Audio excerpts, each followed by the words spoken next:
Not only is the UN not solving the problems it should, too often, it's actually creating new problems for us to solve. The best example is the #1 political issue of our time, the crisis of uncontrolled migration.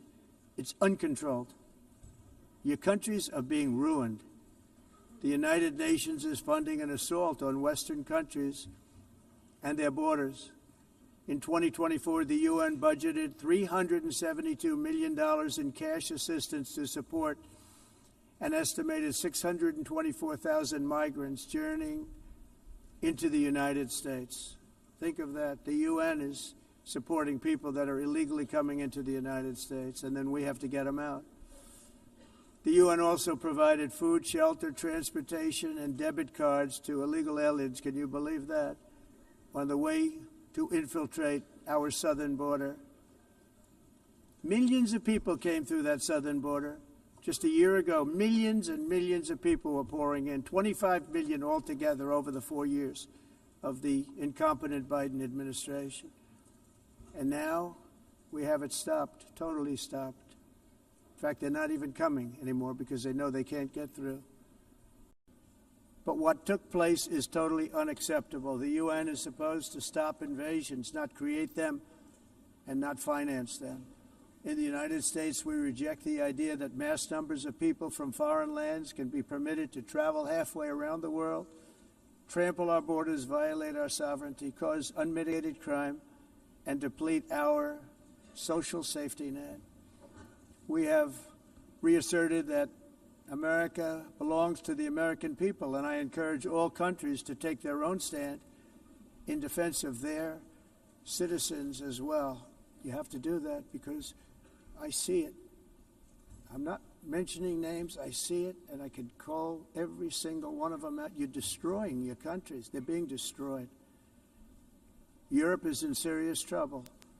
They've been invaded by a force of illegal aliens like nobody's ever seen before. Illegal aliens are pouring into Europe. Nobody is ever, and nobody's doing anything to change it, to get them out. It's not sustainable.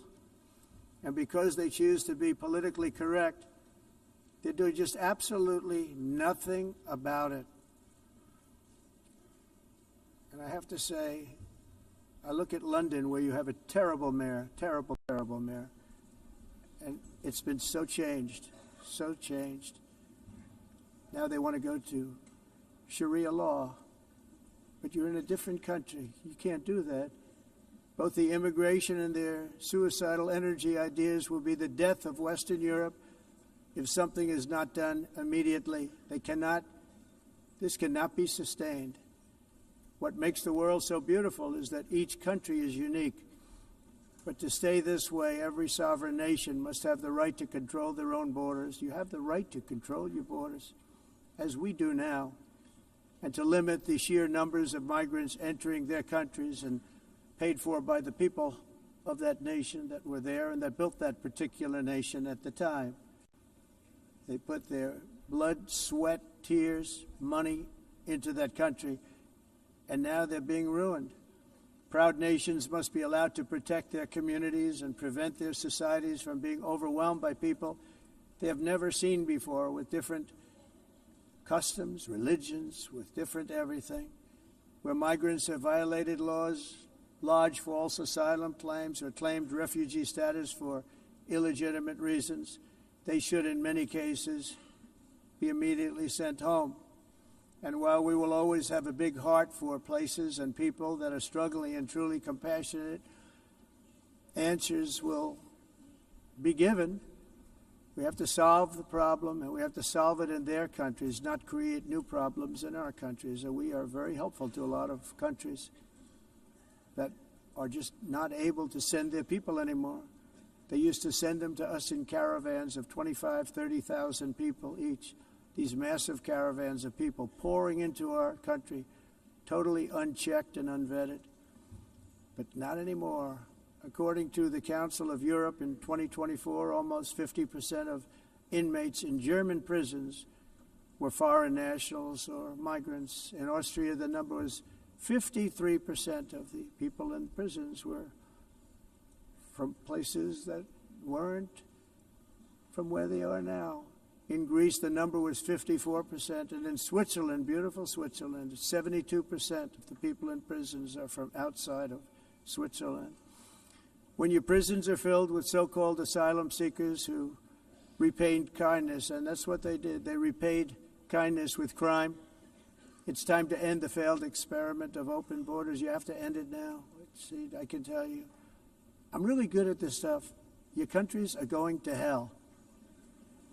In America, we've taken bold action to swiftly shut down uncontrolled migration. Once we started detaining and deporting everyone who crossed the border and removing illegal aliens from the United States, they simply stopped coming. They're not coming anymore. We're getting a lot of credit, but they're not coming anymore. This was a humanitarian act for all involved, because on the trips up, thousands of people a week were dying. Women were being raped. Nobody's ever seen anything like it. Raped, horribly beaten, raped. On the trip up, the journey up, it was a long walk. It was a long, arduous journey, indeed. And it was also a historic victory against human trafficking throughout the region. What we did was a victory, and we saved so many lives of people that wouldn't make the journey. That journey was loaded up with death. Loaded up with death. Dead bodies all along the roads of jungles. To get up, they go through jungles, they go through areas so hot you couldn't breathe. They were dying of suffocation, areas so hot that you couldn't breathe. Dead bodies all over. By them not coming, we're saving tremendous numbers of lives. My people have done a fantastic job in doing what they did, and the American public agrees with it. I mean, I was very proud to see this morning I have the highest poll numbers I've ever had. Part of it is because of what we've done on the border. I guess the other part is what we've done on the economy. Joe Biden's policies empowered murderous gangs, human smugglers, child traffickers, drug cartels, and prisoners from all over the world. The previous administration also lost nearly 300,000 children. Think of that. They lost more than 300,000 children, little children, who were trafficked into the United States on the Biden watch, many of whom have been raped, exploited, and abused, and sold. Sold. Nobody talks about that. The fake news doesn't write about it. With many others, young children who are missing or dead. And we found a lot of these children, and we're sending them back, and we've been sending them back to their parents. They said, nobody knows who they are. They said, where do you come from? And they'll give us a country, and we'll find out, and we'll figure it out, and we'll bring them back to their homes. And the mother and father rush to the door, and their tears in their eyes. They can't believe that they're seeing their son or daughter, their little son or daughter again. We've done almost 30,000 of them so far. Any system that results in the mass trafficking of children is inherently evil. Yet that is exactly what the globalist migration agenda has done, and it's what it's all about. In America, those days, as you know, are over. The Trump administration is working, and we are continuing to work to track down the villains that are causing this problem, and also, as I said, to get back the 30,000 we've already returned. Now I think we're going to have another. We're going to find a lot. You're not going to find all of them. 300, more than 300,000. They're lost or they're dead. They're lost or they're dead because of the animals that did this. To protect our citizens, I've also designated multiple savage drug cartels as far as and you see this, and you see it happening right before your eyes.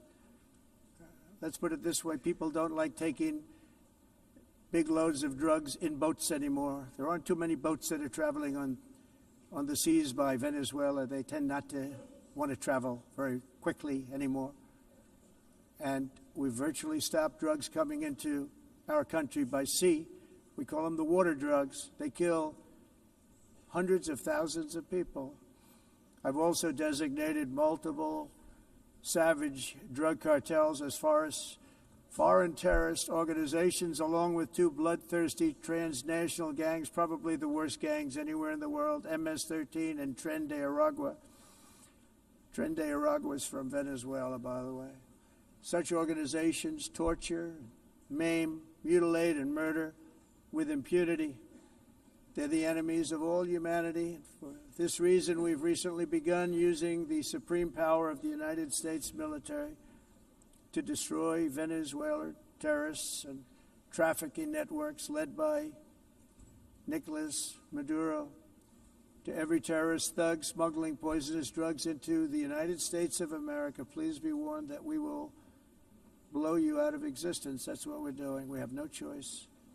Can't let it happen. They're destroying.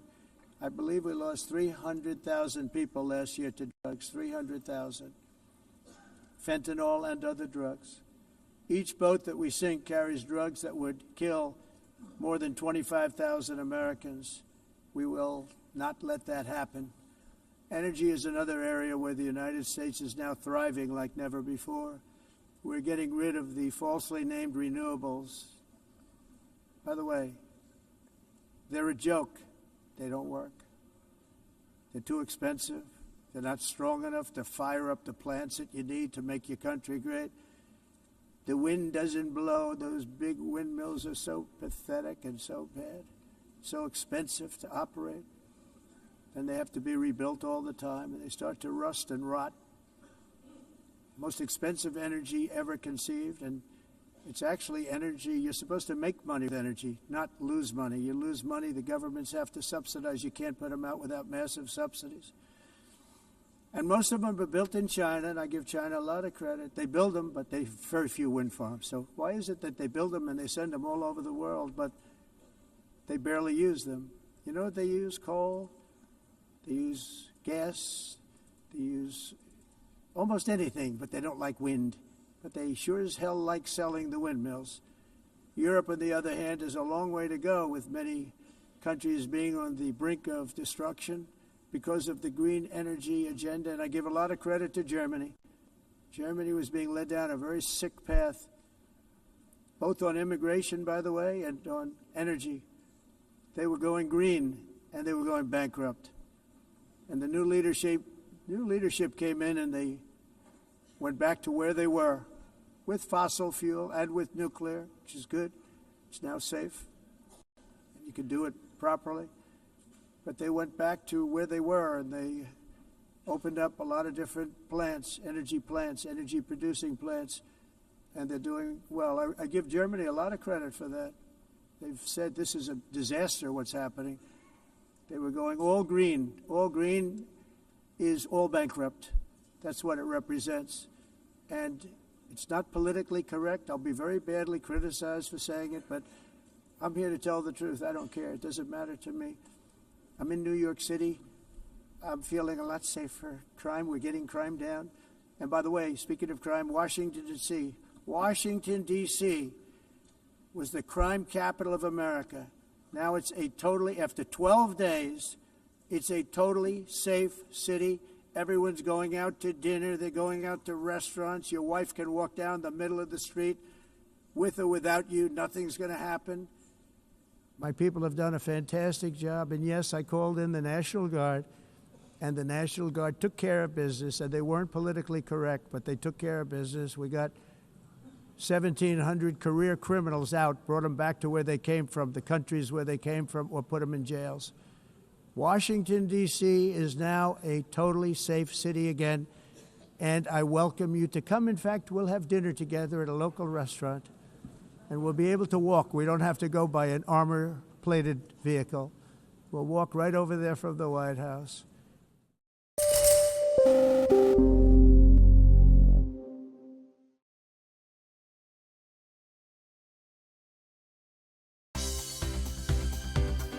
For more news and updates, all you need to do is follow CNBC TV 18 on all of our digital platforms.